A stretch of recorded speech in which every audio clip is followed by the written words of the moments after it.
युधिष्ठिर और दुर्योधन की सेना कुरुक्षेत्र के मैदान में गई। शिक्षकों को देखकर उनके विरोध में पितामह भीष्म और आचार्य द्रोण की तरह अर्जुन ने लड़ना बंद कर दिया। तब भगवान कृष्ण ने उनसे कहा, पार्थल, भीष्म आदि शिक्षक शोक के योग्य नहीं हैं। उद्धरण चिन्ह। श्री कृष्ण के कहने पर अर्जुन युद्ध में उतर गया और युद्ध करने लगा। उन्होंने शंख बजाया। दुर्योधन की सेना में भीष्म प्रथम सेनापति बने। पांडवों का सेनापति शिखंडी था। इन दोनों में घोर युद्ध छिड़ गया। उस युद्ध में भीष्म सहित कौरव पक्ष के योद्धा पांडव पक्ष के सैनिकों पर आक्रमण करने लगे और शिखंडी आदि पांडव पक्ष के वीर कौरव सैनिकों पर अपने बाणों का निशाना लगाने लगे। कौरवों और पांडवों की सेना का वह संग्राम देवासुर लड़ाई जैसा प्रतीत हो रहा था। भीष्म ने 10 दिनों तक युद्ध किया और अपने बाणों से अधिकांश पांडव सेना को मार डाला। 10वें दिन अर्जुन ने वीरवर भीष्म पर बाणों की भारी वर्षा की। इधर द्रुपद की प्रेरणा से शिखंडी ने भी भीष्म पर बाणों की वर्षा की, जैसे बादल पानी बरसाता है। दोनों ओर के हाथी सवार, घुड़सवार, सारथी और प्यादे एक दूसरे के बाणों से मारे गए। युद्ध के 10वें दिन अर्जुन ने शिखंडी को अपने रथ के आगे बिठाया। शिखंडी को आगे देखकर भीष्म ने धनुष त्याग दिया। अर्जुन ने शस्त्र त्याग कर उन्हें बाणों की शैया पर सुला दिया। वे उत्तरायण की प्रतीक्षा करते हुए भगवान विष्णु का ध्यान और स्तुति करते हुए समय व्यतीत करने लगे। जब भीष्म के बाण शैया पर गिरने से दुर्योधन शोक से व्याकुल हो गया, तब आचार्य द्रोण ने सेना की जिम्मेदारी संभाली। दूसरी ओर धृष्टद्युम्न आनंदित होकर पांडवों की सेना के सेनापति बन गए। दोनों में घोर युद्ध हुआ। राजा विराट और द्रुपद आदि द्रोण रूपी समुद्र में डूब गए। उस समय द्रोण काल की तरह रहते थे। इसी बीच उसके कानों में आवाज आई कि अश्वत्थामा मारा गया है। ये सुनते ही आचार्य द्रोण ने अपने अस्त्र शस्त्र त्याग दिए। ऐसे समय धृष्टद्युम्न के बाणों से आहत होकर वह पृथ्वी पर गिर पड़ा। द्रोण बड़े ही दुर्धर्ष थे। 5वें दिन सभी क्षत्रियों का नाश करने के बाद वह मारा गया। दुर्योधन फिर शोक से व्याकुल हो उठा। उस समय कर्ण अपनी सेना का कप्तान बना। अर्जुन को पांडव सेना की सर्वोच्चता प्राप्त हुई। कर्ण और अर्जुन के पास एक था नाना प्रकार के अस्त्र शस्त्रों से युक्त महासंग्राम, जो देवासुर संग्राम को भी मात देने वाला था। कर्ण और अर्जुन के युद्ध में कर्ण ने अपने बाणों से शत्रु पक्ष के अनेक वीरों को मार गिराया। हालांकि युद्ध गतिरोध होता जा रहा था। कर्ण उस समय लड़खड़ा गया जब उसके रथ का एक पहिया धरती में धंस गया। धरती माता के श्राप के कारण वह अपने गुरु परशुराम द्वारा शापित होने के कारण खुद को दैवीय हथियारों का उपयोग करने में असमर्थ पाता है। तब कर्ण अपने रथ का पहिया निकालने के लिए नीचे उतरता है और अर्जुन से युद्ध के नियमों का पालन करने और कुछ समय के लिए उस पर तीर चलाना बंद करने का अनुरोध करता है। तब श्री कृष्ण अर्जुन से कहते हैं कि कर्ण को अब युद्ध नियम और धर्म की बात करने का कोई अधिकार नहीं है, जबकि उसने स्वयं अभिमन्यु के वध के समय किसी युद्ध नियम और धर्म का पालन नहीं किया था। उन्होंने आगे कहा कि उनका धर्म तब कहाँ था जब उन्होंने दिव्य जन द्रौपदी को पूरी कुरु राजसभा के सामने वेश्या कहा था। गेमिंग हॉल में उनका धर्म कहाँ गया?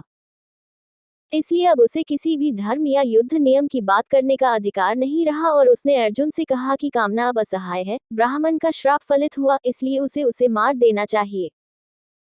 श्री कृष्ण कहते हैं कि यदि अर्जुन ने इस निर्णायक मोड़ पर कर्ण को नहीं मारा तो शायद पांडव उसे कभी नहीं मार पाएंगे और यह युद्ध कभी नहीं जीता जा सकेगा।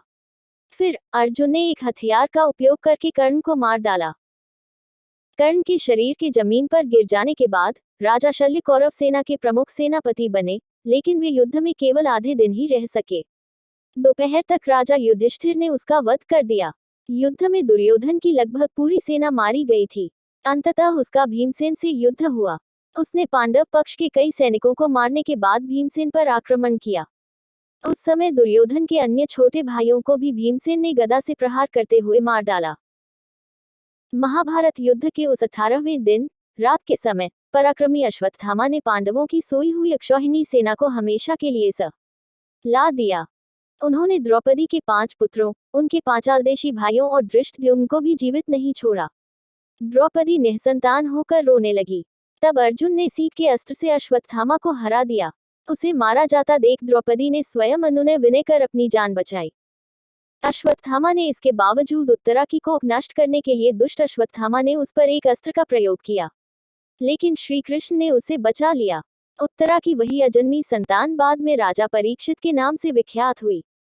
कृतवर्मा, कृपाचार्य और अश्वत्थामा ये तीनों कौरव पक्ष के वीर उस युद्ध में जीवित बच गए। दूसरी ओर 5 पांडव, सात्यकी और भगवान कृष्ण, केवल ये 7 ही जीवित रह सके, दूसरे कोई नहीं बचे। उस समय अनाथ महिलाओं की चीखें हर तरफ फैल रही थीं। भीमसेन आदि भाइयों के साथ जाकर युधिष्ठिर ने उन्हें सांत्वना दी और युद्धभूमि में मारे गए सभी वीरों का दाह संस्कार कर उनके लिए जलांजलि दे धन आदि का दान किया। तत्पश्चात युधिष्ठिर कुरुक्षेत्र में शरशय्या पर विराजमान शांतनुनंदन भीष्म के पास गए और उनसे समस्त शांतिदायक धर्म, राजधर्म, अपधर्म, मोक्ष धर्म और दंड धर्म को सुना। फिर वह गद्दी पर बैठा। इसके बाद उस शत्रुमर्दन राजा ने अश्वमेघ यज्ञ किया और उसमें ब्राह्मणों को बहुत सा धन दान किया। तत्पश्चात महामारी के कारण अर्जुन के मुख से प्राप्त श्राप के कारण आपसी युद्ध द्वारा यादवों के विनाश का समाचार सुनकर युधिष्ठिर ने परीक्षित को राजा के आसन पर बिठाया और स्वयं बड़ी विदा करके अपने भाइयों के साथ चले गए। जब युधिष्ठिर सिंहासन पर बैठे, तब धृतराष्ट्र गृहस्थ आश्रम से वानप्रस्थ आश्रम में प्रवेश कर वन में चले गए। यह वह ऋषियों के एक आश्रम से दूसरे आश्रम में जाते समय जंगल में चला गया। उसके साथ देवी गांधारी और पृथा कुंती थी। विदुर जी आग से झुलस गए। इस प्रकार श्री ने पांडवों को धर्म की स्थापना और अधर्म के विनाश का निमित्त बनाकर पृथ्वी के भार को दूर किया और राक्षसों आदि का संहार किया। तत्पश्चात भूमिका का भार बढ़ाने वाले यादव कुल को भी ब्राह्मणों के श्राप के बहाने मूसल से मार डाला गया। अनिरुद्ध के पुत्र वज्र को राजा के रूप में अभिषिक्त किया गया था। अविनाशी श्रीहरि ध्यानस्थ पुरुषों के लक्ष्य हैं। जब उनका निधन हो गया तो समुद्र ने अपना व्यक्तिगत निवास छोड़ दिया और शेष द्वारकापुरी को अपने जल में डुबो दिया। अर्जुन ने मृत यादवों का अंतिम संस्कार किया और उनके लिए जल चढ़ाया और धन आदि का दान भगवान कृष्ण की रानियों को दिया, जो पहले अप्सराएं थीं। उन्हें हस्तिनापुर ले चलो। रास्ते में अर्जुन का अनादर करते हुए लाठियों से लदे ग्वालों ने उन सबको छीन लिया। इससे अर्जुन के हृदय में बड़ा शोक हुआ। तब महर्षि व्यास के सांत्वना देने पर उन्हें विश्वास हो गया कि श्री कृष्ण के समीप होने के कारण ही मुझमें बल है। हस्तिनापुर आकर उन्होंने अपने भाइयों सहित राजा युधिष्ठिर से ये सब समाचार निवेदन किया, जो उस समय प्रजा का पालन करते थे। वे बोले, भाई, वही धनुष है, वही बाण है, वही रथ है और वह घोड़ा है, लेकिन श्री कृष्ण के बिना सब कुछ नष्ट हो जाता है, जैसे कि अस्त्रोत्रिय को दिया गया दान। ये सुनकर धर्मराज युधिष्ठिर ने परीक्षित को राज्य पर स्थापित कर दिया। इसके बाद संसार की नश्वरता का विचार करते हुए बुद्धिमान राजा द्रौपदी और उनके भाइयों को साथ लेकर हिमालय की ओर महान प्रस्थान के मार्ग पर चल पड़े। द्रौपदी, सहदेव, नकुल, अर्जुन और भीमसेन एक एक करके उस महान मार्ग में गिर पड़े। इससे राजा शोकमग्न हो गए।